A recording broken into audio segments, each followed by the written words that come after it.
క్రైస్తవులందరికీ స్వాగతం. నేను మీ కాపర్ని. తండ్రి, కుమార, పరిశుద్ధాత్మ. మీరు వినే ఉంటారండి. బైబుల్ చదివిన వాళ్ళకి, లేతే బైబుల్ గురించి విన్న వాళ్ళకి, లేతే ఏ చర్చి ప్రసంగం గానీ, పాస్టర్ దగ్గర గానీ విన్నా సహజంగా వినిపిచ్చే కోట్ అనమాట. తండ్రి, కుమార, పరిశుద్ధాత్మ అని చెప్పేసి. ఓకే. కానీ మీరెక్కడన్నా చర్చిల మీద గానీ, ఎక్కడన్నా చూస్తే అందులో 2 పేర్లే ఉంటాయి, నామాలు. ఒకటి యేసు, ఇంకొకటి యెహోవా.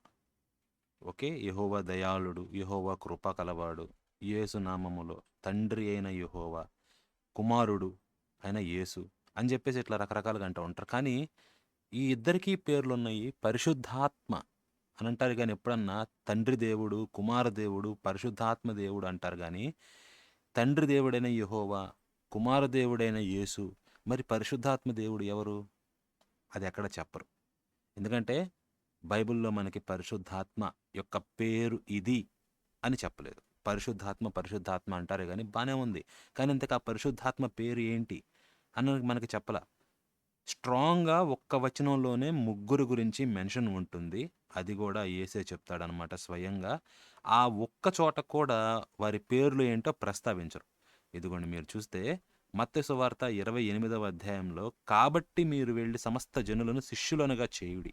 తండ్రి యొక్కయు, కుమారుని యొక్కయు, పరిశుద్ధాత్మ యొక్కయు నామములోనికి వారికి బాప్తిస్మము ఇచ్చుచు, నేను మీకు ఏ ఏ సంగతులను ఆజ్ఞాపించుతునో వాటినన్నిటినీ గైకొనవలెనని వారికి బోధించుడి అని చెప్పేసి యేసు చెప్తున్నాడనమాట. చివర్లో ఈయన వెళ్ళిపోబోయే ముందు. ఏమని చెప్తున్నాడు? తండ్రి యొక్కయు, కుమారుని యొక్కయు, పరిశుద్ధాత్మ యొక్కయు నామముల్లోనికి. తండ్రి ఎవరో తెలిసిందే మనకి. ఇక్కడ కొత్త నిబంధనలో పేరు లేకపోయినా వీళ్ళు యెహోవా అంటారు, అంగీకరిద్దాం. కుమారుడు తెలిసిందే మనకి, ఆబ్వియస్లీ కుమారుడు అని తనను తాను యేసే చెప్పుకున్నాడనమాట. సో, తండ్రి, కుమారుల పేర్లు తెలుసు మనకి. పరిశుద్ధాత్మ పేరనేది ఇక్కడ చెప్పలా. ఎవరూ చెప్పలేదు. అయితే నేను దీని గురించి పెద్దగా ఆలోచించలేదండి ఇప్పటి వరకు. కానీ నిన్న రాత్రి ఆహ్, అర్ధరాత్రి తర్వాత అనుకోకుండా ఖురాన్ చదవడం జరిగిందనమాట. ఆ ఖురాన్ చదివినప్పుడు ఒక ఆసక్తికరమైన అంశం నేను గమనించాను. దాన్ని అసల ఖురాన్ చదివినప్పుడండి నాకు ఒక రకంగా సర్ప్రైజ్ అనడం కన్నా గూడా ఎట్లంటే కళ్ళు తెరుచుకొని అవును కదా! అని చెప్పేసి. సో, పరిశుద్ధాత్మ నామం మనకి బైబిల్‌లో దొరకకుండా నేను అనుకోకుండా ఖురాన్‌ని చదివితే ఖురాన్‌లో దొరికింది నాకు పరిశుద్ధాత్మ యొక్క పేరు. యెస్. ఆయనకొక పేరు ఉంది. యాహ్! మనకి ఒక ఫేమస్‌గా ఒక పాస్టర్ డబ్ల్యూసీఎం కిరణ్ పాల్ అని ఆయన ఏమన్నారంటే, పరిశుద్ధాత్మ ఒక శక్తి కాదు, అతడు ఒక వ్యక్తి అన్నాడు. ఖచ్చితంగానండి. పరిశుద్ధాత్మ ఒక వ్యక్తి అని జెప్పేసి ఖురాన్ చదివినప్పుడు చాలా క్లియర్‌గా కన్ఫర్మ్ అయిపోయిందనమాట. మామూలుగా గాదు, టోటల్ క్లారిటీ తోటి. అయితే ముందు ఉన్న సందర్భాల్లో గనక చూస్తే, అంటే ముందు ఖురాన్ చూపిద్దామా? లేకపోతే బైబిల్‌లో ఉన్న విషయం చెప్దామా అని జెప్పేసి చూస్తున్నాను. ముందుగా మనకి కొత్త నిబంధనలో మిగతా చోట్ల కన్నా గూడా అట్లా పరిశుద్ధాత్మ వచ్చి వెళ్ళిపోవడం కన్నా గూడా, వచ్చి క్లియర్ కట్‌గా ఒక ఇంపార్టెంట్ విషయం చేసేదెక్కడంటే మరియ విషయంలో. ఇది మనకి ఎక్కడెక్కడ వస్తుందంటే ఆహ్, మత్తయి 1వ అధ్యాయంలో, లూకా 1వ అధ్యాయంలో వస్తుంది. ముందుగా మనం మత్తయి 1లో చూస్తే, మత్తయి సువార్త 1వ అధ్యాయంలో చూస్తే కింద ఇక్కడంతా వంశవృత్తావళి ఇదంతా చెప్పిన తర్వాత, యేసుక్రీస్తు జనన విధం ఎట్లనగా, ఆయన తల్లి అయిన మరియ యోసేపునకు ప్రదానము చేయబడిన తరువాత. అంటే ఈవిడ ఆల్రెడీ ప్రదానము చేయబడింది. ప్రదానము చేయబడిన తర్వాత వారు ఏకము కాకమునుపు ఆమె పరిశుద్ధాత్మ వలన గర్భవతిగా ఉండెను అని జెప్పి. సో, పరిశుద్ధాత్మ వలన గర్భవతిగా ఉంది. అంటే ప్రదానము చేసిన తరువాత ఇంకా వీళ్ళు ఏకము కాకమునుపనమాట. సో, ఇది అడల్టరీగా వస్తుంది ప్రదానం చేసిన తర్వాత. ఎలాగంటే మనకి బైబిల్‌లో గూడా ఒక చోట ఉంటుందండి. ఏమంటే ఎట్లాగా ఆహ్, యో యావేలు గ్రంథంలో అనుకుంటా ఐ థింక్. ఏమనుండిద్దంటే భర్త చనిపోయిన కన్యక అని చెప్పేసి. సో, ఇది ఇంట్రెస్టింగ్ సందర్భం ఏమిటంటే, యెషయా ప్రకారం అల్మా, బెతుల అని జెప్పి ఒక వాదం ఉందనమాట. అక్కడ అల్మా అంటే వర్జిన్ అని సంబోధించారు. అక్కడ కన్యక గాదు. కన్యక గర్భవతి కుమారుడిని కను అంటారు గదా! యెషయా 7:14లో అక్కడ అల్మా అని వాడారు. అల్మా అంటే చిన్నది, యువతి అనే మీనింగ్ వస్తుంది. కన్యక అనేది అబ్సల్యూట్‌గా రాదు. అబ్సల్యూట్‌గా కన్వే చేయాలనుకుంటే బతూల అనే పదం ఒకటుంది. దాన్ని వాడతారు అని అంటారు. సో, ఈ యావేలు గ్రంథంలోనే ఈ బతూల అనే పదం వాడారు. దాన్ని కొంతమంది క్రిస్టియన్స్ ఏమంటారంటే, ఇదిగో పెళ్ళయింది ఈవిడకి ఆల్రెడీ. కానీ పెళ్ళైనా కూడా బతూల అని ఎట్లా వాడారు? దాని అర్థం ఏంటి? బతూల అంటే ఎగ్జాక్ట్‌లీ వర్జిన్ అని కాదంటారండి. అయితే చిన్న ట్విస్ట్ ఉందండి. పెళ్ళవ్వడమా? ప్రదానము చేయబడ్డమా? అంటే ఫండమెంటల్ డిఫరెన్స్ ఉంది. ప్రదానం అంటే తల్లిదండ్రులతోటి ఒప్పందం జరిగిన తర్వాత ఇతను భర్త అంటే ఆల్రెడీ ఏమంటే ఇంక మనకి ప్రదానం చేయబడింది కాబట్టి వీళ్ళు భార్యాభర్తలయిపోయినట్టే దాదాపుగా. ఇంక ఏ సెరమనీస్ జరగవనమాట. జస్ట్ ఒప్పందం చేసుకున్నారు. తర్వాత ఇతను ఒక ఇల్లు కట్టుకోవడం గానివ్వండి, ఏదైనా ప్లేస్ చూసుకోవడం గాని, ఇట్లా అరేంజ్‌మెంట్ చేసిన తర్వాత కన్సుమేషన్ జరిగిద్దనమాట. ఇద్దరు ఏకమవ్వడం అనేది. ఇదే పెళ్లి అఫీషియల్‌గా ఇంకా చెప్పాలంటే. సో, ప్రదానం చేయబడిన తర్వాత ఏకము కాకమునిపే భర్త చనిపోయాడనుకోండి. సో, అలా వేస్టెడ్ లైఫ్ అని జెప్పేసి ఇట్లా చెప్తారనమాట. అలా బాధాకరం అని జెప్పి సూచించడానికి ఆ పదాన్నక్కడ వాడారు. ఇక్కడ అట్లాగే ప్రదానము చేయబడిన తర్వాత ఏకము కాక మునుపే పరిశుద్ధాత్మ వలన గర్భవతిగా ఉండెను. సో, ఇప్పుడు ఈవిడకి గర్భం చేసిందెవరు? పరిశుద్ధాత్మ వలన అని జెప్పేసి. పరిశుద్ధాత్మ చేత గర్భవతి అయిందీమె. మరి ఎలా చేశారనేది పక్కన పెట్టేద్దాం మనం. సెక్షువలా? అసెక్షువలా? లేతే ఎట్లాగా అని జెప్పేసి ఇప్పుడు అది గాదనమాట డిబేట్ మనకి. పరిశుద్ధాత్మ చేసింది. రైట్? అప్పుడు ఈమె భర్త యోసేపు నీతిమంతుడయ్యుండి ఆమెను అవమానపరచనోళ్ళకి రహస్యంగా ఆమెను విడనాడాలని చెప్పేసి ఉద్దేశిస్తాడు. అప్పుడు ఇదంతా జరుగుతున్నప్పుడు ప్రభువు దూత స్వప్నమందు అతనికి ప్రత్యక్షమై, దావీదు కుమారుడవైన యోసేపు, నీ భార్య అయిన మరియను చేర్చుకొనుటకు భయపడకము. ఆమె గర్భము ధరించినది పరిశుద్ధాత్మ వలన కలిగినది అని చెప్పేసి. మళ్ళీ దూత కూడా వచ్చి చెప్తుంది. ఎవరి వల్ల? పరిశుద్ధాత్మ వలన కలిగినది అని. ఇంతకీ ఈ దూత ఎవరు మనకిక్కడ చెప్పరండి. మత్తయిలో ఈ దూత ఎవరో చెప్పరు. కానీ ఎవరనేది లూకాలో ఉంటుంది. ఓకే. దాని దగ్గరకొద్దాము. సో, ఏమని చెప్తుంది ఈ దూతొచ్చి? పరిశుద్ధాత్మ వలన కలిగినది. అంటే ఎవరో పరిశుద్ధాత్మ ఉన్నారు. ఆ పరిశుద్ధాత్మ వలన ఇదిగో నీ భార్య మరియకు గర్భం కలిగింది అని జెప్పేసి చెప్తుందండి. సో, అర్థమవుతుంది కదా! ఇదనమాట. ఇప్పుడు మనం లూకాలోకి వెళ్తే, లూకాలో ముందు ఇక్కడ జకర్యాకు వస్తుందనమాట. ఏమని? సో, ఆలయంలోకి వెళ్ళి సో, ఏందంటే కూడా ఈయన ధూపం అదంతా వేస్తున్నారు. ఆయన వంతొచ్చిందనమాట. అప్పుడు ప్రభుదూత ధూపవేది కుడివైపున నిలిచి అతనికి కనబడగా జకర్యా తొందరపడి భయపడతారనమాట. అప్పుడు జకర్యాతో భయపడకు, నీ ప్రార్థన వినబడింది. నీ భార్య అయిన ఎలిజబెత్ నీకు కుమారుని కంటుంది. అతనికి యోహాను అని పేరు పెట్టుదువు. అతడు ప్రభువు దృష్టికి గొప్పవాడే, ద్రాక్షరసమైనను మద్యమైనను త్రాక్క. సో, ఇదంతా చెప్పుకుంటా వస్తున్నాడనమాట. ఓకే. అప్పుడు ఇదంతా జరిగిద్దని నాకెలాగ తెలుసునయ్యా అంటే, నేను ముసలివాడిను. నా భార్య బహుకాలము గడిచినది. అంత ఓల్డ్ అయిపోయింది. ఆవిడకి పిల్లోడు పుడతాడని చెప్పి నువ్వంటున్నావు. నాకెట్లా తెలిసిద్దంటే, దూత నేను దేవుని సముఖమునందు నిలుచు గబ్రియేలును. నీతో మాటలాడుటకును, ఈ సువర్తమానము నీకు తెలుపుటకును పంపబడితిని. నేను గబ్రియేలునయ్యా. నేను దేవుని సముఖమునుండే దూతను. నీతో చెప్పడానికి ఎట్లా నన్ను పంపించారు. అది ఇది అని చెప్పేసన్నాడు. ఓకే. తర్వాత ఇదంతా జరిగిద్దండి. ఈయన చెప్పంగాల్నే నమ్మలేదు గాబట్టి, నువ్వు చాలా కాలం వరకు మాట్లాడవు అని జెప్పేసి చెప్తాడు. సో, ఈ తర్వాత ఎలిజబెత్ గర్భవతి అయి మనుషులలో నాకుండిన అవమానము తీసివేయుటకు నన్ను కటాక్షించిన దినములలో ప్రభువు ఇలాగ చేసెను అనుకోని 5 నెలలు ఇతరుల కంటబడకుండా ఉంది. ఓకే. 6వ నెలలో మళ్ళీ గబ్రియేలనే దేవదూత గలిలయలోని నజరేతను ఊరిలో. సో, మత్తయికి, లూకాకి చిన్న కాంట్రాడిక్షన్ ఏందంటే, మరియ నజరేతులో ఉంటుంది స్టార్టింగ్‌లో. కానీ మత్తయిలో మాత్రం బెత్లెహేంలో ఉంటుంది. లూకాలో గణనం జనన గణనం కోసం అని జెప్పేసి నజరేతు నుండి దక్షిణాన ఎక్కడో ఉన్న బెత్లెహేమ్‌కొస్తారనమాట వీళ్ళందరూ. ఏది అంత గర్భవతిని గూడా తీసుకొని. సో, ఇది రెండిట్లో ఉన్న కాంట్రాడిక్షన్.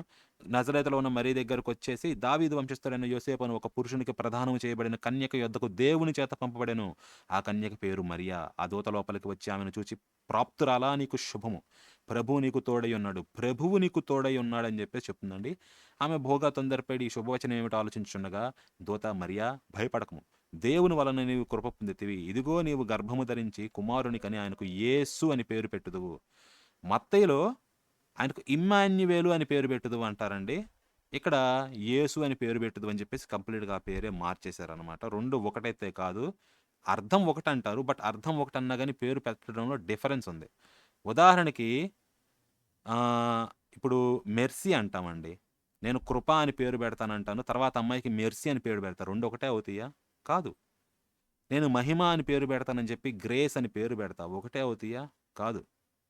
ఇప్పుడు ఫ్లూట్‌కి వంశీ అనే పేరుంది. నేను వంశీ అని పేరు పెడతానని చెప్పేసి మురళి అని పేరు పెడితే 2 ఒకటే అవుతాయా?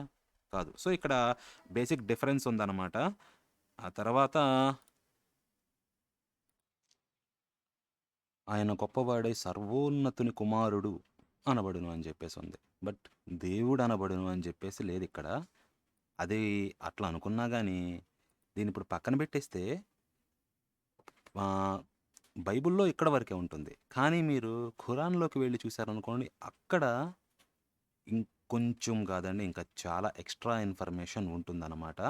మనకి అక్కడే క్లూస్ అన్నీ గూడా ఉండేది. ఇవి ప్రధానంగా నేను నిన్న రెండవ సూరా అది కూడా సగమే చదివాను.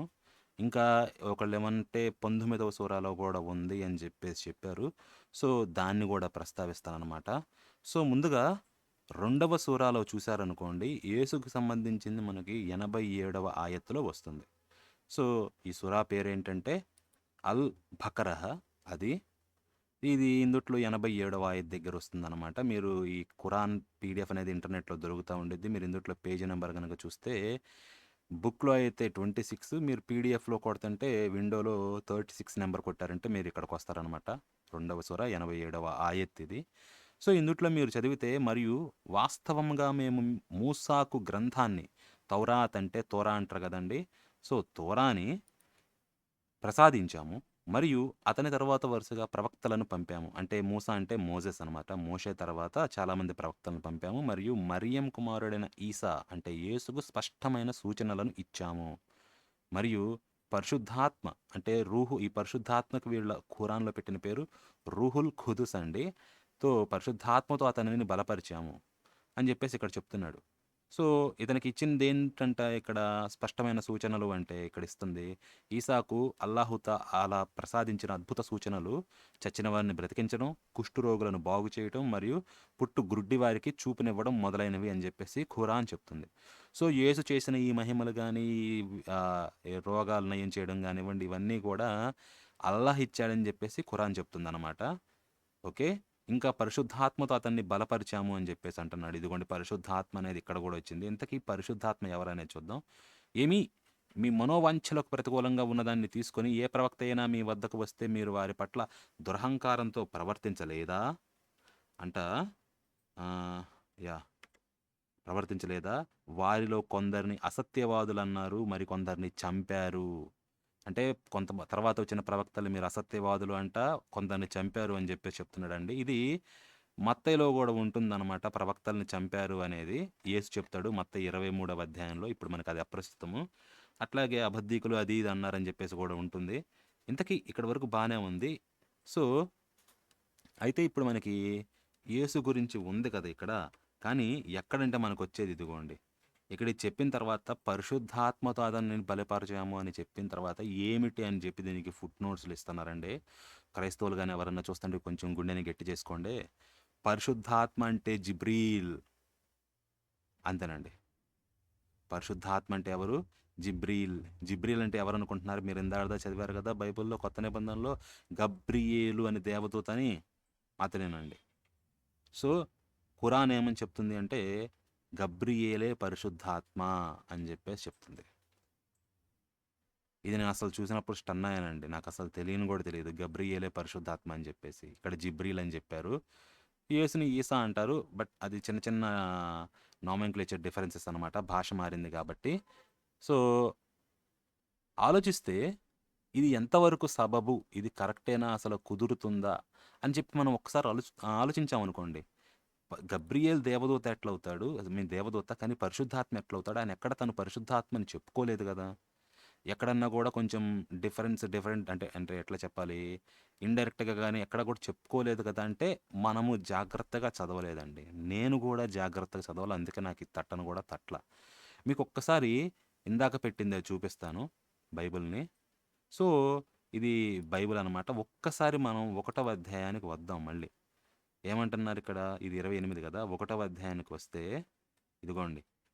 సో, పరిశుద్ధాత్మ వలన గర్భవతిగా ఉండెను. ఓకే. ఎవరో చెప్పల.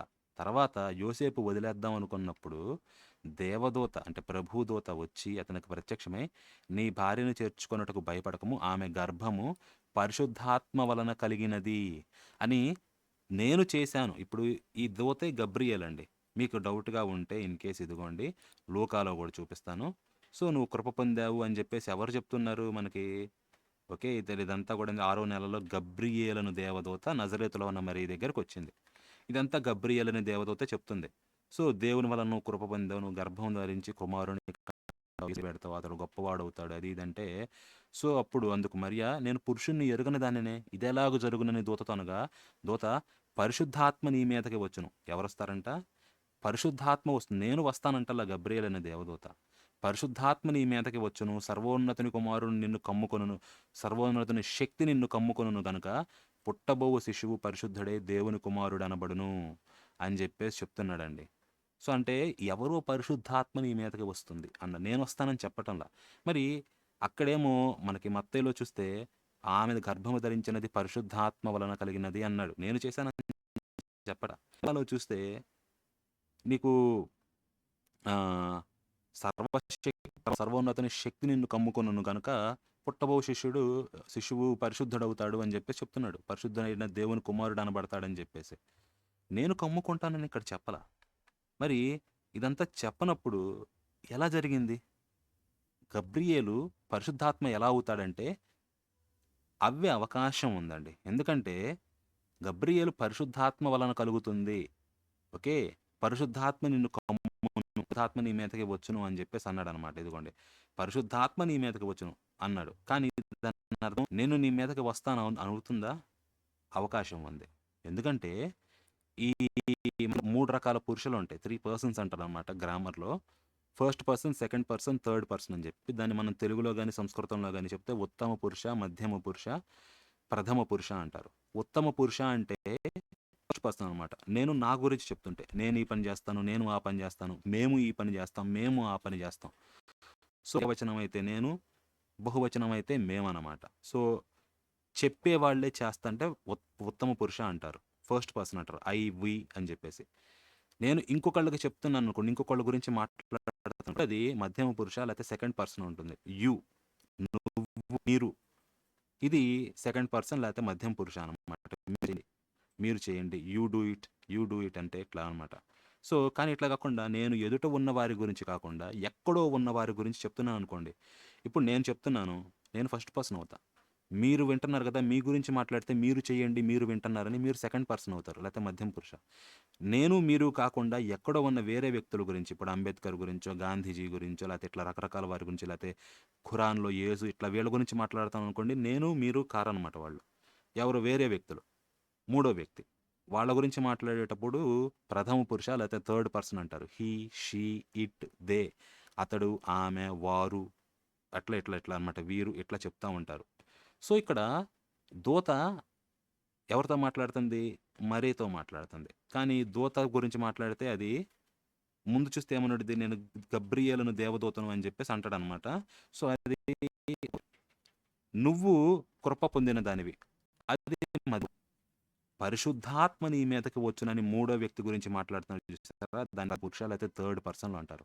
ఈ థర్డ్ పర్సన్ అనేది స్ట్రిక్ట్గా కూడా తీసుకోవడానికి లేదండి. ఎందుకంటే కొంతమంది వాళ్ళ స్టేటస్ని పెంచుకోవడానికి, లేకపోతే అదొక రకంగా ఇంపర్సనల్గా చెప్పడానికి తన గురించి చెప్తానే మూడవ పర్సన్లో లేకపోతే ప్రథమ పురుషులో సంబోధిస్తారు. రాజులు మేము చెప్తున్నాం, మా ఆజ్ఞను శిరస ధరించండి అని చెప్పేసి చెప్తుంటారు.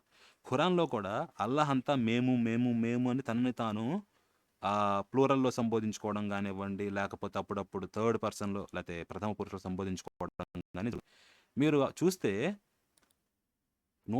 కొత్త నిబంధనలోనే యేసు తన నేను కాకుండా మనుష్య కుమారుడు అని చెప్పేసి అనేకసార్లు సంబోధించుకుంటాడు. ఇదిగోండి, మనుష్య కుమారుడు వచ్చు వరకు మీరు ఇశ్రాయేలు పట్టణములలో సంచారము చేసి ఉంటారని మీతో చెప్పుచున్నాను. వచ్చేది ఎవరు? మనుష్య కుమారుడు అంటే యేసే. కానీ నేను వచ్చు వరకు మీరు సంచరించరు అంటున్నారు. ఈయన ఎదుట ఉన్న వాళ్ళకి చెప్తా, శిష్యులకు కానీ వీళ్ళకి, మనుష్య కుమారుడు వచ్చే వరకు అని ఎవరో మూడో వ్యక్తి గురించి ప్రథమ పురుష కోణంలో మాట్లాడుతున్నారు. కానీ ఎవరి గురించి చెప్తున్నాడు? తన గురించి చెప్తుంది. అంటే తనని తాను డైరెక్ట్గా చెప్పకుండా మనుష్య కుమారుడు అని సంబోధిస్తున్నాడు అనమాట. ఓకే, కాగా మనుష్య కుమారుడు విశ్రాంతి దినమునకు ప్రభువై ఉన్నాడనను. ఓకే, మళ్ళా మనుష్య కుమారుడు 3 రాత్రింబగళ్ళు భూగర్భములో ఉండును. ఓకే, విత్తనము విత్తువాడు మనుష్య కుమారుడు. ఓకే, మనుష్య కుమారుడు పంపును. ఇట్లా తన గురించి తాను డైరెక్ట్గా చెప్పకుండా మనుష్య కుమారుడని తనను తాను సంబోధించుకున్నాడు. ఆ ప్రకారం చూస్తే గబ్రియేలు తనను తాను పరిశుద్ధాత్మని సంబోధించుకొని ఉండొచ్చుగా. ఒక్కసారి ఏమని? మనుష్య కుమారుడు విశ్రాంతి దినమును ఉంది కదా! ఇలాంటి దాన్ని మీరు తీసుకొచ్చి ఇక్కడ ఓకే. ఇది మత్తయి గదా! లూకాలోకి వెళ్తే పరిశుద్ధాత్మ వచ్చును అంటే, మనుష్య కుమారుడు ఆ పని చేయును అని యేసెట్లన్నాడో, గబ్రియేలు గూడా పరిశుద్ధాత్మ నీ మీదకి వచ్చునని జెప్పేసి ఇండైరెక్ట్‌గా చెప్పుండొచ్చు గదా!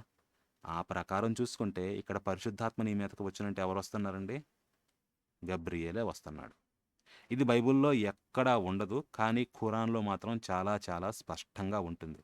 ఇందాక మీకు సూరా అల్ బకరహ చూపిచ్చాను గదా! ఇప్పుడు నెక్స్ట్ 19వ సూరాలోకి వెళ్దాం. సూరా మర్యం అండి. అందుట్లో ఉంటుంది.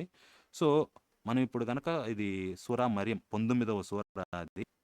దాంట్లోకి వెళ్లి చూస్తే సో, ఇది ఎక్కడొచ్చిద్ది అంటే మీకు ఈ పీడీఎఫ్‌లో గనక 584వ పేజండి. గబ్రియేల్‌ని మరియం దగ్గరికి పంపిస్తారు. సో, మీరిక్కడ పీడీఎఫ్‌లో కొడితే మాత్రం 594 అని కొట్టాలి. ఒక్క నిమిషం. సో, ఇక్కడ చూస్తుంటే ఇదిగో మరియు గ్రంథములో ఉన్న మరియం గాథను ప్రస్తావించు ఆమె తన కుటుంబ వారిని విడిచి తూర్పు దిశలో ఒకరికి వెళ్ళిపోయింది. అక్కడ ఆమె వారి నుండి ఏకాంతములో ఒక అడ్డు తెర ఉండసాగింది. అప్పుడు మేము అంటే ఎవరు? అల్లహ్ అంటే ఇక్కడ బహువచనం అని కాదు. తనని తాను అట్లా ప్లూరల్ సెన్స్‌లో చెప్పుకుంటా ఆమె వద్దకు మా దూత జిబ్రీల్‌ను పంపాము. అతను ఆమె ముందు సంపూర్ణ మానవ ఆకారం రూపంలో ప్రత్యక్షమయ్యాడు. జాగ్రత్తగా గమనించండి. ఇక్కడ కీలకం ఏందంటే ఆమె ముందు సంపూర్ణ ఆకారములో వచ్చాడనమాట. మానవ ఆకారంలో. మానవుడు కాదు ఈయన. మానవ రూపములో వచ్చాడు కానీ మానవుడు కాదు. అది మీరు జాగ్రత్తగా ఎందుకంటే వచ్చి ఒకవేళ నీవు దైవభీతి గలవాడివి అయితే నిశ్చయముగా నేను నీ నుండి రక్షింపబడడం అంత కరుణామయుని శరణు వేడుకుంటున్నానని మరియమంది. అప్పుడు దేవదూత ఇలా అన్నాడు జిబ్రీలు. నిశ్చయముగా నేను నీ ప్రభువు యొక్క సందేశహరుడను. నీకు ఒక నీతిమంతుడైన కుమారుని సందేశం అని చెప్పాడండి. కుమారుని ఇవ్వడానికి పంపబడ్డాను అంది. అప్పుడు ఆమె ఇలా ప్రశ్నించింది. నాకు కుమారుడు ఎలా కలుగుతాడు? నన్ను ఏ మానవుడును ముట్టుకోలేదు. ఇదిగోండి మానవుడెవరు నన్ను మరియు నేను చెడు నడవడిక గలదానిని కూడా కాను అంటే అప్పుడు అతను ఇలా అన్నాడు. అలాగే అవుతుంది. నిన్ను అంటే ఏంటి? నిన్ను మానవుడెవడు ముట్టుకోల. బట్ గబ్రియేలు మానవుడా? జిబ్రీల్ మానవుడా? కాదు. నీ ప్రభువు అంటున్నాడు. అది నాకు సులభం. మేము అతనిని మా నుండి ఒక సూచనగా మరియు కారుణ్యంగా పంపుతున్నాము. మరియు నీ ప్రభు ఆజ్ఞ నెరవేరి తీరుతుంది అని చెప్పేసి అన్నాడనమాట. సో, ఈవిడ కన్యక అయ్యుండొచ్చు. కానీ ఎట్లా కన్యక గర్భవతి కుమారుని కంటుందనేది ఇక్కడ లేదండి. సో, బట్ స్టిల్ ఎట్లనుకున్నా కూడా తర్వాత మరియం ఆ బాలుడిని గురించి ఇక్కడ నాకు తెలీదు ఇక్కడ ఏంటి అని చెప్పేసి మధ్యలో పెట్టారు. సో, ఏదో జరిగిందనమాట మొత్తానికక్కడ.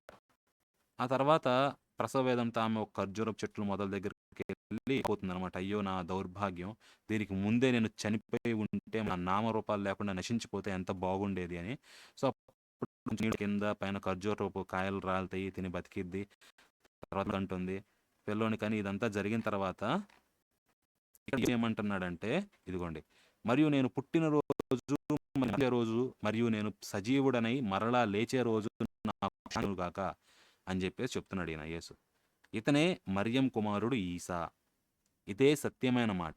దీనిని గురించే వారు వాదులాడుతున్నారు.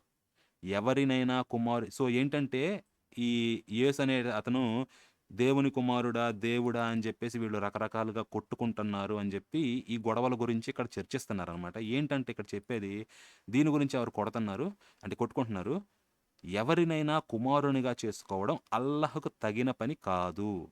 ఎందుకంట ఆయన సర్వలోపాలుగా ఆయన ఏదైనా చేయదలుచుకుంటే దానిని కేవలం అయిపో అని అంటాడు. అంతే అది అయిపోతుంది.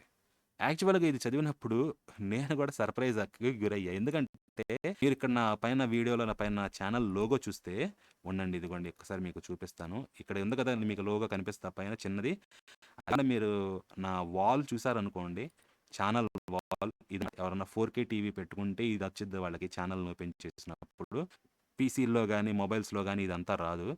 సో, ఇక్కడ చూస్తే యేసు ఏం చేస్తున్నాడు? సిలువ మీద ఉన్నాడు గానీ, మనం ఎప్పుడు చేసేలాగా లేడు. ఎప్పుడు చూసేది ఏలాడుతా ఉంటాడు మేకులు కొట్టించుకొని. కానీ ఇక్కడ సిలువ మీద కూర్చొని గొర్రె పిల్లని తన ఒళ్ళో పెట్టుకున్నాడు. నేనేందంటే ఇది పెట్టింది నా ఛానల్‌కి నేను చెప్పానో లేదో తెలీదు. యేసు లేకపోతే ఒక రక్షకుడు అనేవాడు ఎలా ఉండాలి? సిలువ మీద వేలాడాలా? సిలువ మీద ఇట్లా కూర్చొని కాపాడేవాడు. నిజంగా ఆయన సర్వశక్తిమంతుడైతే పాపాలే పోవాలి అనుకుంటే పోవుగా కంటే పోవాలి. సృష్టి కూడా అట్లాగే జరిగింది. ఆయన వచ్చేం కొట్టించుకోలే, ఏమీ చేయలా. నోటితో పలికితే అయిపోయింది. మరి పాపాల విషయంలోకొస్తే ఆయన మనిషిలాగా పుట్టి, ఇన్ని కష్టాలు పడి, ఇన్ని తన్నులు తిని, ఇన్ని తిట్టులు తిట్టి, తిట్టించుకొని వేలాడి చనిపోవాల్సిన అవసరం ఏముంది? అవసరం లేదు. No necessity. మరి ఎందుకు జరిగింది ఇట్లా? మళ్ళీ దాన్ని నమ్మితేనే రక్షణ అని ఇంత తతంగం ఎందుకు? అన్వారంటెడ్ కదా! ఇది అన్వాంటెడ్. సో, ఇది క్వెషన్ అండి. వై క్రాస్ అనేది చాలా చాలా పెద్ద క్వెషన్. ఖురాన్ గూడా అదే అంటుంది. పాపాల గురించి కాదు గానీ, కొడుకు అవసరం ఏముంది? కొడుకేదన్నా నెరవేర్చాలనుకున్నా అల్లాహ్ నోటితో అయిపో అంటే అయిపోతుంది గదా! ఇంకా మిగతా వాళ్ళతో పనేముంది? ఏదన్నా చేయాలనుకుంటే పని లేదు గదా! సో, ఆ సింప్లిసిటీ ప్రకారం చూసినా గూడా కొడుకుతో ఆయనకు అవసరం లేదు. ఈసా అన్నాడనమాట. నిశ్చయంగా అల్లాహ్యే నా ప్రభువు మరియు మీ ప్రభువు.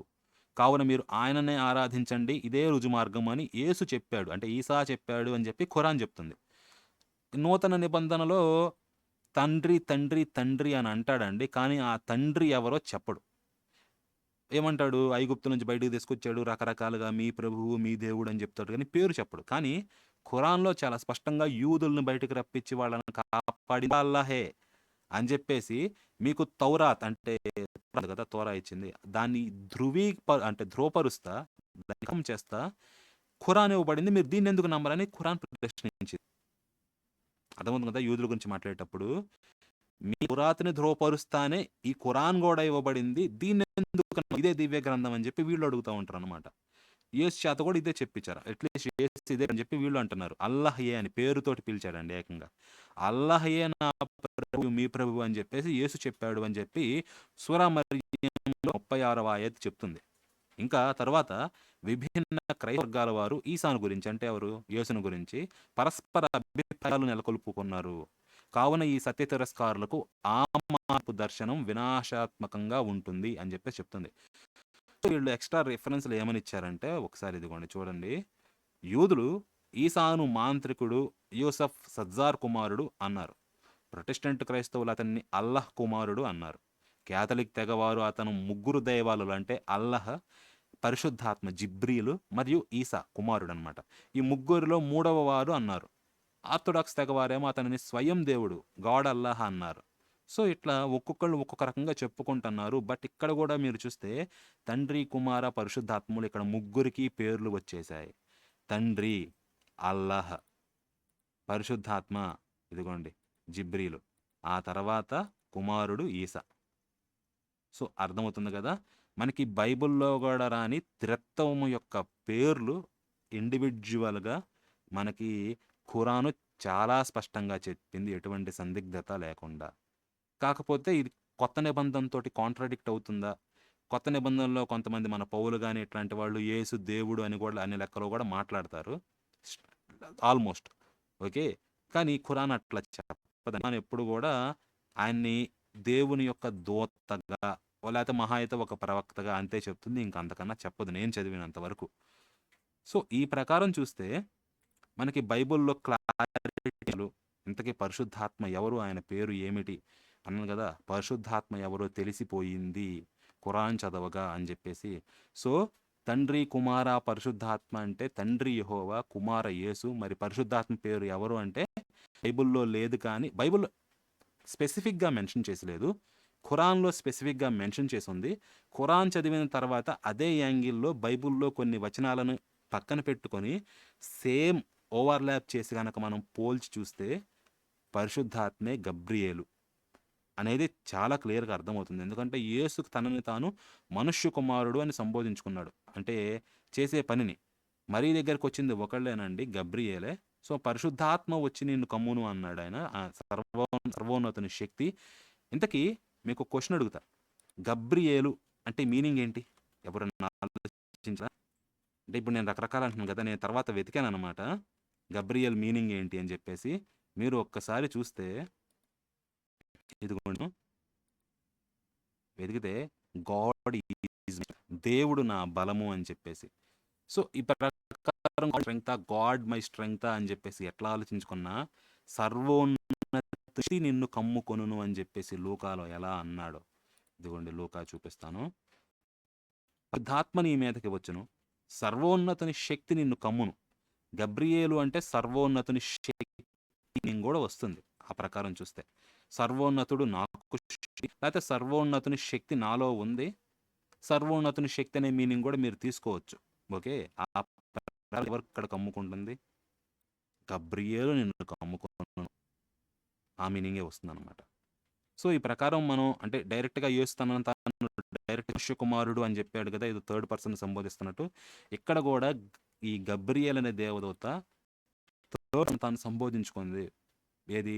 ప్రథమ పురుషులో సంబోధించుకుంది అంటే అప్పుడు ఈ పరిశుద్ధాత్మ ఖచ్చితంగా గబ్రియేలేనండి ఖురాన్ ప్రకారం. బైబిల్ ప్రకారం కూడా ఇండైరెక్ట్గా సంబోధించుకుంది అనుకుంటే గబ్రియేల్ అయ్యే అవకాశమే ఉంది, ఇంక వేరే వాళ్ళు అయ్యే అవకాశం లేదు. అలా మన పాస్టర్ చెప్పినట్టుగా ఎవరు డబుల్ సీఎం కిరణ్ పాల్ అన్నారు, ఆయన కూడా స్పష్టంగా చెప్పారు, చాలా గట్టిగా చెప్పారు. పరిశుద్ధాత్మ ఒక శక్తి కాదు నాయన, పరిశుద్ధాత్మ ఒక వ్యక్తి అని. సో ఆ యాంగిల్లో చూస్తే ఇది చాలా స్పష్టంగా క్లియర్ అయిపోయిందండి. నేను కూడా ఇంకా ఇప్పుడిప్పుడు ఖురాన్ ఎక్స్ప్లోర్ చేయడం మొదలుపెట్టాను. సో ఇక ఆసక్తికరమైన అంశాలు ఎట్లాంటివి ఏమన్నా మళ్ళీ దొరికితే మళ్ళీ మీకు చూపిస్తాను అనమాట. అప్పుడు మళ్ళీ ఇంకొక ఆసక్తికరమైన ఇట్లాంటి వీడియోలో కలుసుకుందాము. సో వీడియో నచ్చితే మాత్రం లైక్ చేయండి, షేర్ మాత్రం డెఫినెట్గా చేయండి. ఇంట్రెస్టింగ్ అంశం. నాకు కూడా నిన్న రాత్రే అంటే నిన్న రాత్రి కాదు, ఈరోజు రాత్రి పూటే, అంటే ఇప్పుడు ఎంత ఏప్రిల్ 30 కదా, 30వ తారీఖు స్టార్టింగ్లోనే అర్థమైందనమాట ఇది. అందుకే వెంటనే వీడియో రికార్డ్ చేసేసి షేర్ చేస్తున్నాను మీకు. సో తప్పకుండా దీన్ని షేర్ చేయండి, చాలామంది దీన్ని తెలుసుకోవాలి. ఓకే, సో ఇంకా what else, hit that like button. ఇంకా ఛానల్ని ఇప్పటికి కూడా సబ్స్క్రైబ్ చేయకపోతే సబ్స్క్రైబ్ చేయండి. మన ఛానల్ చూసే వాళ్ళలో ఒక 35% దాకా ఛానల్ని సబ్స్క్రైబ్ చేయలేదు. 60% సబ్స్క్రైబ్ చేస్తారా? వెల్, నచ్చకపోతే ఇబ్బంది లేదు, సబ్స్క్రైబ్ చేయాల్సిన అవసరం లేదు. బట్ గుడ్ అనుకుంటే, హెల్ప్ఫుల్ అనుకుంటే సబ్స్క్రైబ్ చేయండి, లైక్ చేయండి. మరి ఒక ఆసక్తికరమైన విషయంలో కలుసుకుందాము. అప్పటి వరకు ఉంటాను. మరలా తదుపరి మీ కాపరి. స్వస్తి.